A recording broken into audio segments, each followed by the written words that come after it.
Copa আমেরিকার record ১৬তম শিরোপা জিতলেও মেসির ইনজুরি নিয়ে চিন্তিত গোটা বিশ্ব। চোট কতটা গুরুতর এই নিয়ে এখনও কিছু জানা যায়নি, তবে দু একটি গণমাধ্যমের খবর ইনজুরির কারণে পুরো মৌসুম শেষ হতে পারে এই আর্জেন্টাইন সুপারস্টারের। কোপা আমেরিকা চলাকালীন দুবার ব্যথা পান লিওনেল মেসি। শুরুর দিকে চোট পাওয়ার পর কামব্যাক করলেও ফাইনালে চোট নিয়ে চিন্তিত সমর্থকরা। কলম্বিয়ার বিপক্ষে ম্যাচের ৬৬ মিনিটে বল তাড়া করতে গিয়ে পায়ে ব্যথা পান মেসি, এরপরই তুলে নেওয়া হয় তাকে।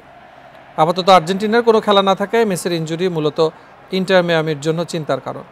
আন্তর্জাতিক বিরতিতে আসার আগে ইন্টার মায়ামি হয়ে ১২ ম্যাচে করেন ১২ গোল। ক্লাবকে টেবিলের ২-এ এগিয়ে নেওয়ার বড় কারিগর ছিলেন তিনি।